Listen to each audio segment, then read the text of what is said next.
Those with celiac disease. We welcome back to the show after a long absence, Joan Azinga. Hi, Joan. Joan, nice to see you. Thank you, Bart, and thank you for having me in today. This May is actually National Celiac Awareness Month, so this is perfect timing to come down and talk about our program and what we have going. We have a free support group that meets, so I just wanted to tell people a little bit about celiac disease and what it entails. And let's first find out how common is it? Are a lot of people afflicted? It's very common, Really? and there's a lot of people who are undiagnosed. I'm going to leave this brochure, and this is from the National Celiac Association, but in here it talks about it's very common, affecting at least 1% of the population, and upwards of 83% of celiac disease are undiagnosed. No kidding. And that's what's important, is that you would find out that you do have celiac if you do have that, or if you have a gluten intolerance. There's two different things.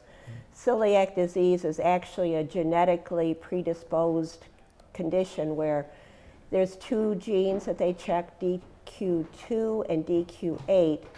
And the first step is, of course, a physical exam with a physician, and then they do a celiac panel with blood tests.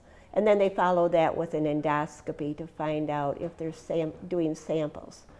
And there's two forms of celiac disease. So sometimes people get what's called herpetiformis dermatitis, where they only get rashes or skin eruptions and that kind of thing, and then they would need skin biopsies.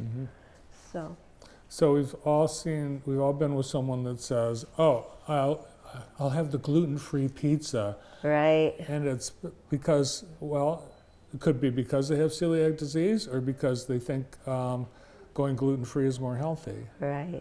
And it's just, I think, a fad for some people to go gluten-free because it's, a diet choice. For some people, it was like a fad when it first came out, and people thought, well, I'll go on this gluten-free diet and I'll lose all this weight. That's not necessarily the case at all. How does someone know they could have celiac disease? Well, there's no typical symptom for celiac, Bart. There's over 200 different symptoms.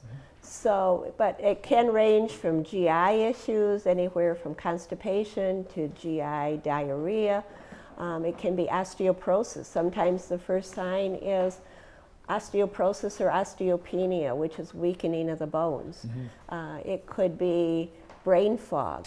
It could be neuralgias, where they have nerve issues in their feet and that kind of thing. Would someone that thinks they might have Yes. celiac disease based on the symptoms, if they were to just say, okay, I'm gonna be gluten-free for X number of weeks or months, and they improve, is that confirmation that? No. That's confirmation that they may be gluten sensitive, but not that they have celiac disease. But to truly test for celiac disease, say I go on a gluten-free diet and I'm feeling better. So I say, oh, I must have celiac disease. I go to the doctor and I want them to test me.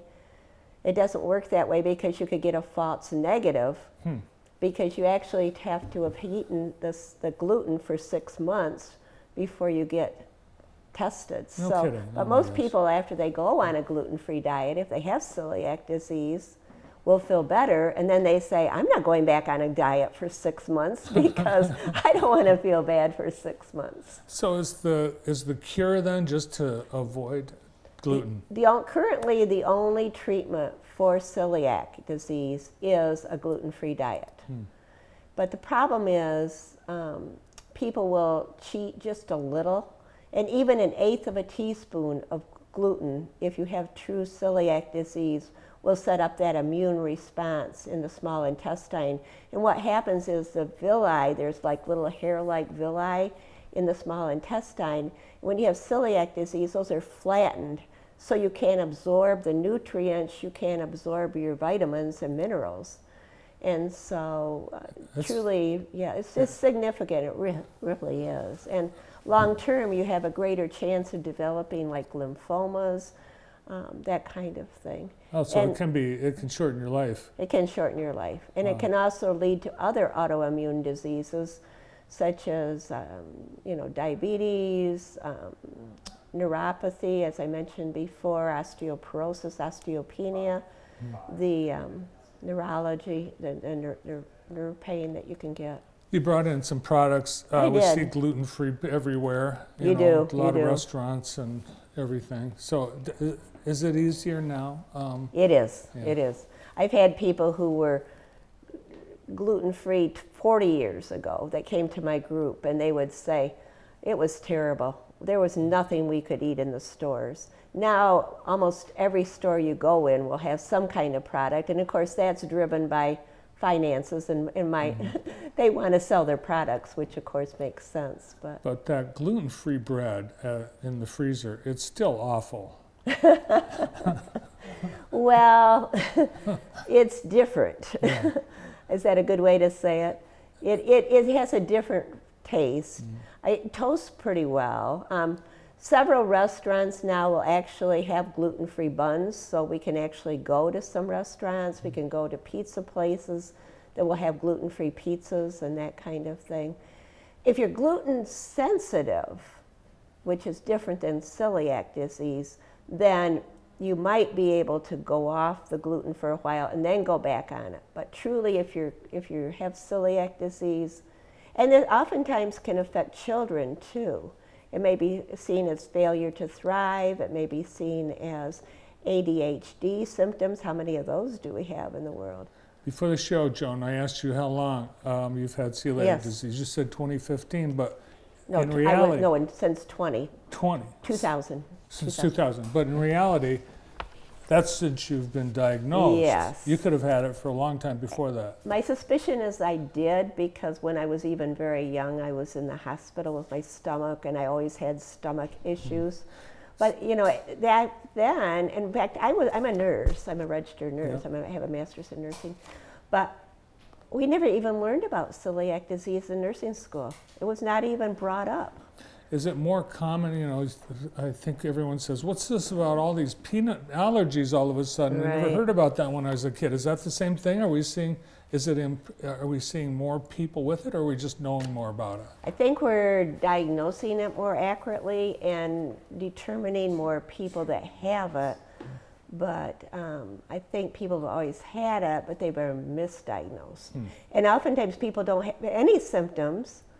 But if you have a first-degree relative, if you have a parent, a child, or a sibling who has celiac disease, you have a 1 in 10 chance of developing celiac disease. So therefore, those are the people who, if they have no symptoms, should go in for the screening to just verify that they don't have celiac disease. So you're predisposed to have it genetically. Genetically. Doesn't necessarily mean you're going to get it, No, but you can develop it. that's correct. How about the support group? What does the support group do? The support group is free of charge. We used to meet at the Women's Center, but they kind of outgrew their space over at the Women's Center, as you can imagine. So now we meet at Arbor Church out in Spring Arbor. It used to be called the Free Methodist Church. They changed their name to Arbor Church. It meets from 12 to 1. Typically, it's the last Monday of the month, Bart. However, if it's a holiday, then we bump it up. So like next week would be the holidays. So we had our meeting today. The support group is so wonderful because we bring in products, we bake the things so people can taste them. Who wants to go out and spend $4 or $5 on a box of something if you don't know if it tastes good? Yeah. So we're big about education. We're trying to get the information out to people. And it's wonderful because when new people come in, we can connect them with someone locally who they can have a contact name. They can call them at any time. And the National Celiac Association is really very, very supportive. And they provide educational brochures and materials, and they have a wonderful website that people can access to for more information. But we're always available too. Is there a Facebook page or some sort Well, of... we're not quite at we're not very techy, I have to say. Okay. So we would like to have a Facebook page, but we're making flyers, and we're going to distribute those to the local physicians. And I'm going to leave a flyer with you that perhaps you can at some point flash up on your screen if you're ever looking for a filler or something like Sure. that. And I'll leave our brochure also for you to have. But there's just so many opportunities for people to really come on board. Some of the support groups have gone to only online, but how do you taste something online? You really don't. Yeah. And I think that's one of the benefits of the support group. We've been going on, and today we had 10 people, but we have men and women, people of all ages. We had a newly diagnosed child come not too awfully long ago and provided support for her mom and everything too. Well, thanks for sharing all this about this resource for our community. Absolutely. Thank you again for having me. Good to see you. Thank you. You look great, Bart. Thank you. Thanks, Joan. MSN Joan Azinga helping those with celiac disease.